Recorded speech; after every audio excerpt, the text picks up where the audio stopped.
Update: daughter's mother just left her at my place. Original post: I'm very angry, so this is going to be a bit of a rant. My daughter's mom and I were young and only dating when she got pregnant with our daughter. We broke up and decided to co-parent. I would spend weekends and holidays with my daughter, which was honestly upsetting.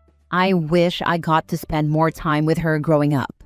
My daughter, who is now 13, started staying with me more after her mom married her now husband a few months ago. My daughter would always tell me her stepdad doesn't like her that much. I would try and ask questions about what she meant by that. She would say he wouldn't hurt her or anything. He just doesn't like her. She would tell me she didn't want to talk about it, so I wouldn't push.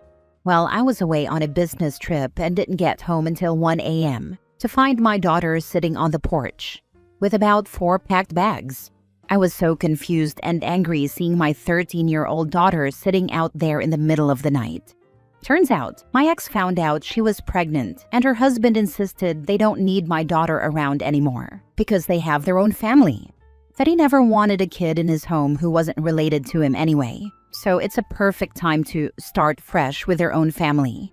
Instead of the ex sticking up for our daughter, she agreed and made daughter pack and dropped her off at my place. Ex didn't tell me, and my daughter's phone was dead, so my poor baby was sitting outside alone for 10 hours.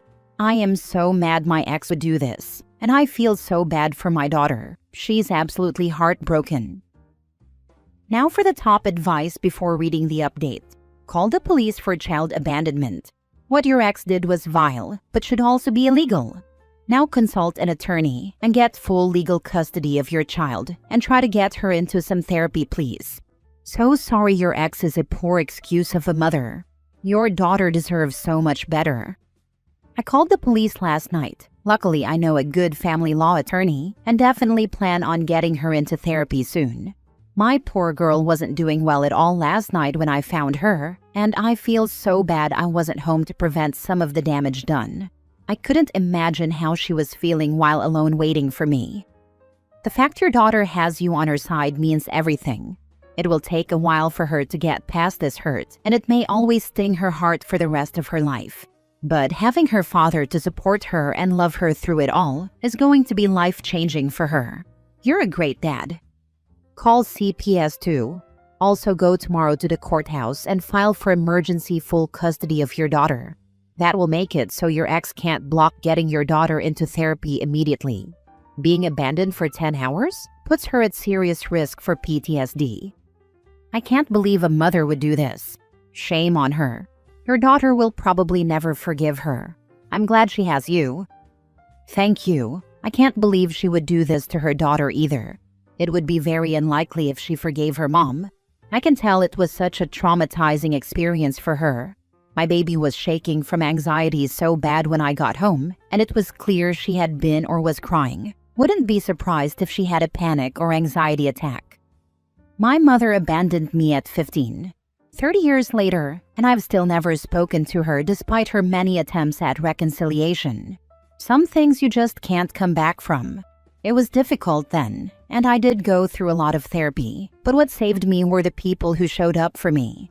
They were a lifeline and kept me from feeling completely alone and devolving into bitterness over the whole thing. Your daughter will never forget that you were the person who showed up and continues to fight for her. My dad did this once. I was maybe 4 or 5. It was only maybe an hour I was alone, let alone 10, but it's been 20 years and I still remember it like yesterday. It's very traumatic.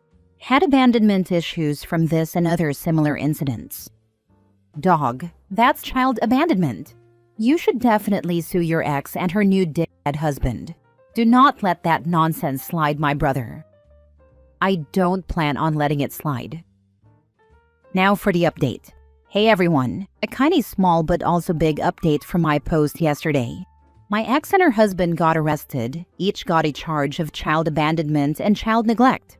We got lucky, and a nearby neighbor's camera footage caught them dropping off my daughter and quickly driving off. My daughter clearly heartbroken. We also got the neighbor's camera footage of my daughter sitting outside by herself. I am currently in touch with an attorney who is hopefully going to help me and my daughter get justice for everything that happened.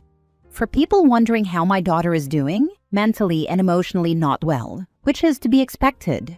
I have been trying to reassure her she is safe and didn't do anything wrong, as well as giving her lots of hugs and reassuring her that I love her. I got in touch with her school and they were able to point me in the best direction for a therapist, and she'll start therapy later next week. You honestly saved 2 kids. These individuals should be in jail and alone. I'm so sorry for your daughter. Her mother choosing not to be a good person is a choice. She is not at fault, and she cannot control others or their behaviors. Oh, I completely forgot about that feeling when mom drives off. I was the one who commented yesterday about being abandoned as a teen. Before that happened, my mom would periodically leave me in places, mall, grocery store, and just drive off. I'd forgotten that desolate feeling, as well as the thought that I was at fault, and I do now remember blaming myself for a while. I think it's a testament to therapy, having love and reassurance, and just plain old time. It's been so long since I've dealt with my mom's abuse and BS that I simply don't remember how badly it made me feel. Intellectually, I know, but I no longer feel it on a visceral level like I did back then. My point is, and not to belittle this situation, because it is extremely hurtful and difficult, your daughter can definitely come out of this all right. I'm so glad she has you in her corner. I'm sorry you went through that, and my post brought that back for you. I'm glad you're doing good now. I know my daughter will come out good, just needs the right support, and of course time to heal. How are your relationships with your neighbors? I guess I'm asking how a neighbor could see your daughter sitting on the porch crying for 10 hours and not ask her where you were. Why she's sitting on the porch with her bags and not being let inside, if she was all right or needed help. They could have let her use their phone to call you. I just don't understand how they could let her sit there, if she could be seen. I know the ones who had camera footage who I actually know weren't or aren't home. I just happened to ask, and they looked back and found the footage. Others I'm unsure about. It's easy to look away or turn a blind eye and decide not to get involved. Next story. I can't forgive my husband for what he did when our son died. Original post. I, 41 female, have been married 21 years to my husband, 41 male. We have several children. One of them was special needs. He was born with a genetic mutation that neither of us carry. It was random chance. He was sick most of his life, and I was his primary caregiver. He needed nursing home level care. I had a nurse that came to help me a few days a week. My husband, his father, did not help much at all, no matter how much I asked for his help. He was always too busy or too tired and complained of back pain. Our son lived 15 years. I carried him, took care of all his needs, did his meds, his tube feeding, stayed up with him at night, etc. I had to take up bodybuilding to be strong enough to transfer him to and from his wheelchair or better couch or anything because my husband would not help. I suffered back injuries and even had to crawl on the floor at times to meet my son's needs. He still didn't help. He might change a diaper now and then and want a prize for doing so. I couldn't divorce him because I could not have a job while also caring for our son. His needs got greater and greater as he got older. By the time he died, he was on 6 seizure meds and had several machines he had to use for part of each day. Still, he was a happy, joyful child that loved life and was a joy to be around. He was always laughing and playing and very loved by me and his siblings. When he died, we knew it was coming. I was in the hospital with him and he died in my arms, peacefully and not in pain. It was the worst moment of my life. An hour after he died, my husband started going on about how he wanted to spend my son's life insurance money on an expensive 4-wheeler. He decided that because the policy was through his work and under his name, that the money belonged to him. I hated this idea and wanted to put the money towards our house. He spent it, all of it. He knew I didn't want that, and he told everyone that I was on board with it, and then acted shocked when I screamed and yelled at him for spending the money. He told his family that I didn't tell him till after, but at this point, even his family sees how awful he acted. He never helped take care of our son, and then blew all the life insurance money. To make matters worse, he tricked one of our adult sons into paying for the cremation. I paid him back immediately when I found out. I can't forgive this man. I am so angry beyond words. I am also financially trapped as I have no work history for the last 21 years. I hate this. Now for the top advice before reading the update. You are entitled to spousal maintenance after divorce. You may not have any official work history, but you worked as a non-paid personal caregiver for all those years. That's work experience. I get that it feels like you are trapped, but you really aren't. Please talk with a divorce lawyer. You are strong and resilient. You will thrive when you leave him. Jumping off this thought, maybe look into becoming a personal care assistant. My best friend does this and is considered unskilled since she doesn't have a degree. She had no work history for over a decade since she was a stay-at-home mom, but was able to find a way into industry because of the skills she got being a mom. And you cared for your son in a much more relevant way than she did caring for her non-disabled child. The work you did caring for your children is work, and you can tailor a resume to reflect all the very real skills learned on the job. You have managed schedules, planned events, maintained your household, navigated your way through the healthcare system. It's all in how you frame it. Tons of people would love to hire someone with your experience. If there were ever a time for Reddit to say this tired trope, this is it. Dump that ass hat and get the alimony you deserve. I'm not a fan of alimony in all cases, but this is clearly indicated here. I work as a caregiver or home care aide, and I make a decent living. Not fantastic, but I get by. And I had no experience prior to this. I was just looking to pay my way through school. It can be a very rewarding job, and you definitely have more experience than a lot of people starting out in this field. There's always a need. Just look on Indeed under caregiver and research the company or agency to make sure they're a good fit. Seconding this, my friend does some of this work for my mother, and the facility is always offering more hours with training. Now for the update. Thank you all for your kind words. Since this post, I have been working my tail off. My adult son got me a job working as a baker in the restaurant he worked in. It was only weekends, but I quickly learned the job and excelled at it, gaining confidence in myself and making friends. Then last week, I got laid off. The weather hasn't been good, and the restaurant hasn't had enough business to keep me employed. I was scared that I wouldn't find anything, but due to a strange set of circumstances, ended up reaching out to my son's former caseworker, and she recommended that I apply for 2 positions, one as a caregiver and another as a special needs job advocate. I wasn't sure how it would go, seeing as how all my bills were unpaid. Work, I didn't think employers would take a look at me, but both interviews went really well. All my experience taking care of my son was praised and very relevant for the jobs. I'm now waiting for a call back after background checks are complete, but it sounds like I have a really good chance at getting both of these jobs. They are both part-time and flexible enough that I can be at home with my children during most of the day, so I can continue homeschooling and doing all the things. As far as my marriage, that's up in the air. Not much has changed there. Sometimes he seems like he's trying to be a better partner, but his efforts are so small at this point, it doesn't feel like enough. Still, I'm moving forward in every way that I can to carve out a new life for myself.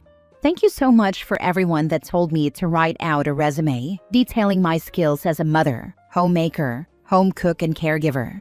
It's been life-changing. Last story. Found out my boyfriend was a cheating scum when I rushed him to the ER. I'm beyond heartbroken and angry. My longtime boyfriend had an accident at home and broke a few bones. When we got to the hospital, he was so out of it, he gave me his phone pin because my phone had died. He guarded that phone like it was the crown jewels. Asian dating, local hookups, finding women overseas. Messages kept coming from all those apps and sites. So many porn streaming sites, but what sent me over the edge was the texts and emails and videos with other women. The pics they'd taken on Valentine's Day, the quick vacations where he was supposedly taking care of his family, declarations of love and lust going back years. Women he'd told me not to worry about, they're just friends. One lost her parents and was having a hard time. Another wanted help figuring out to sell her home. You know the excuses. He'd told me I was ridiculous, paranoid, acting like a controlling witch. But I could feel it. He'd stopped hugging me, touching me, and blamed it on the stress of having to take care of his handicapped mom. All while proclaiming he loved me so much, calling me the same sweet nicknames. The ones he used with the others as well, by the way. Even talked about wanting to get married. Brought that up with one of the others as well, which destroyed me. Now he's in the hospital, and I can just stare at his lying freaking cheating face in that bed. He may not remember when he wakes up that I told him he's wasted my time and my love, and that I hate him more than anything on this earth, and this will be the last time he sees me in this life. But the one thing I did do is use his phone to message all of the other women he'd been romancing, texting or sexting, telling them how sexy they are and how good they make him feel. Oh baby, I'm ready to have a real relationship because you're the only one I want. And told them what he's done, that he's more than a piece of turd-stained trash. He's the whole freaking dumpster. Took pics and sent myself a lot of the evidence before I unfollowed, blocked and deleted every last trace of myself and us from his phone. I don't want to ever forget how he's treated me, so I won't even think about forgiveness. I lost my best friend. Now I'm sitting and looking out the window, waiting for sunrise and a new day to unfold, and wondering why he sucks so much and makes me feel like I'm not enough. I know I am, but I don't know if I'll ever trust anyone with my heart again. Sorry it's long, just had to get this off my chest. I hope you're at home looking out a window and not at a hospital with him. The only reason to be by his side at this point is to pull the plug on your relationship.